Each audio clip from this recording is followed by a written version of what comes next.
Welcome back. This is episode 13 of the My Pet Care video show. In today's show we'll take a look at the ins and outs of puppy socialization, and we'll look at the value of hydrotherapy for animals. We'll see what we can do to save cats' lives. We'll take a look at the world through the eyes of our dogs, and I'll offer you my quick pet care tip for this episode. I'm John Sheridan, and this is the show that helps everyone with an interest in the management and care of companion animals, especially pet owners just like you, to keep your animals fit, happy and healthy members of the family.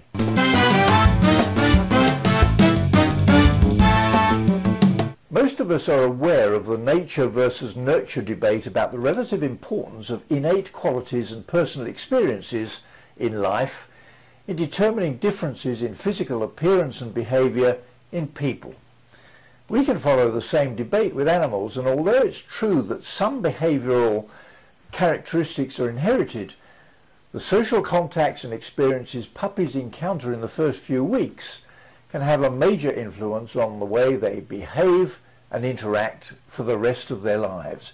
Here's a clip from the American Veterinary Medical Association in which Dr. Christopher Paschel explains the ins and outs of puppy socialization. We all love the joy and companionship that a well-behaved dog brings to our lives. What we don't always appreciate is that there are many different factors that can influence whether a puppy grows into that wonderful lifelong companion. Hi, I'm Dr. Christopher Paschel from the Animal Behavior Clinic in Portland, Oregon. While it's true that dogs inherit many of their behavioral characteristics from their parents, both good and bad characteristics, we also know that they develop their own behaviors through life experiences. In comparison to some other species that are born relatively well-developed and self-sufficient, puppies are born with an immature brain and neurological system that needs additional time and experience to develop appropriately. Early life experiences, even in puppies as young as 3 to 16 days old, can affect whether the puppy's brain and dispositions develop in a way that allows them to handle stress later in life. The primary socialization window for dogs is from approximately 3 weeks up to 16 weeks. This is the period of a puppy's life when they are most open to learning about new things, developing acceptable social behaviors, and practicing life skills that will serve them for the rest of their lives. This is a critical window of time that should never be overlooked. Socialization includes exposure to other animals, play opportunities with littermates or other puppies, supervised interactions with young children, exposure to new sights, sounds, and smells, and an introduction to basic manners. Make sure your puppy gets a chance to meet their neighbors, take walks through different parts of your community, and perhaps go to a park where they can make friends with children or other dogs. There's a saying that experience is the best teacher, and that's certainly true of puppy socialization as well. A lack of early socialization can predispose dogs to fear, anxiety, or perhaps even aggressive behaviors later in life. In general, the more new experiences a puppy has, the better off that puppy will be. However, it's important not to overwhelm young puppies, especially those that are timid or shy. Owners should strive to create positive experiences that set the stage for a lifetime development of confidence and positive social skills. Be patient with a shy puppy and allow them to socialize at their own pace. Strangers and other animals can be very scary or intimidating for them. Let them approach people and other animals on their own, as this will help minimize the stress from these situations. Patience pays off in dividends, and with time your puppy will grow into that wonderful, lifelong companion.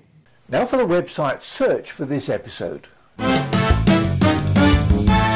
Hydrotherapy is a valuable part of occupational therapy and physiotherapy, which involves the use of water for pain relief and treatment.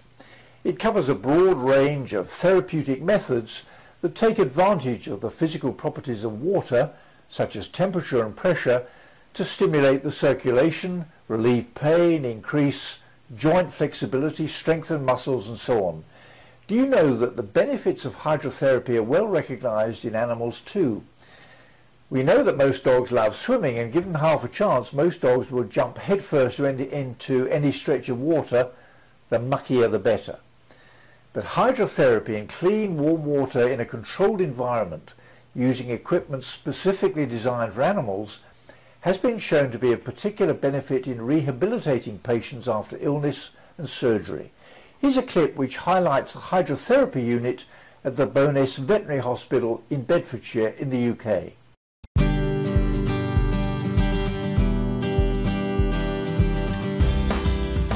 Across the courtyard, Bowness has a state-of-the-art hydrotherapy facility, which offers rehabilitation therapy that is already well proven in human post-op treatment.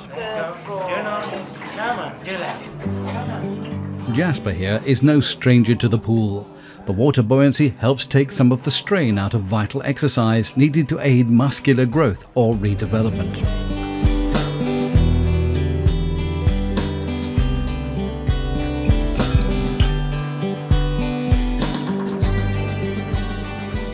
Jasper would do a couple of minutes sort of warm-up walking, and then he'd increase into a trot, and he usually has 3 to 4 sessions of about 5 to 7 minutes.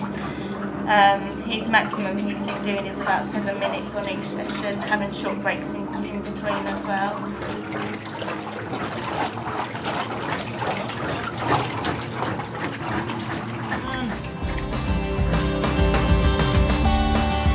Now let's find out how-to for this episode.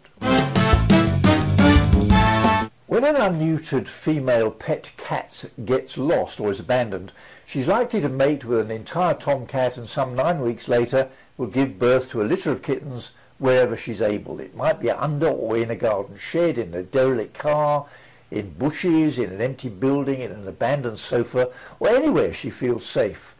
Unless the kittens are discovered when they're very young, the first anyone will be aware of them will be when they're brought out by their mother to look for solid food at around 6 weeks old.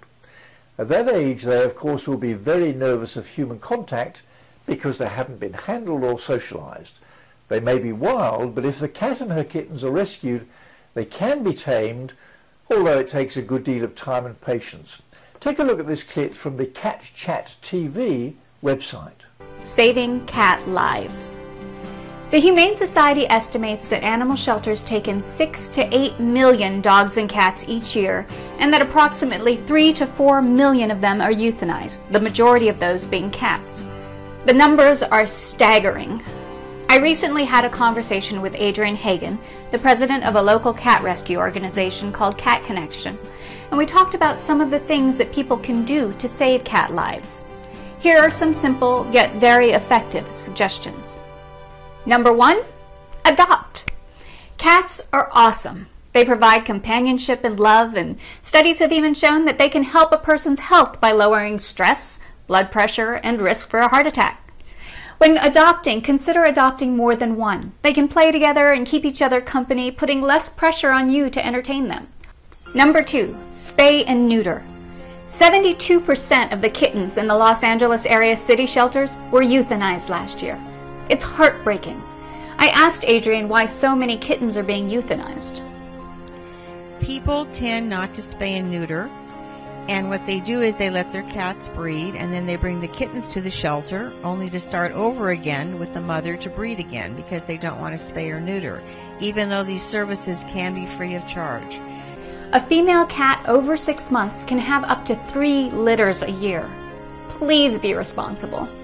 Number 3, foster. If you can't commit to adopting, contact a local no-kill rescue group and offer to foster a cat or 2.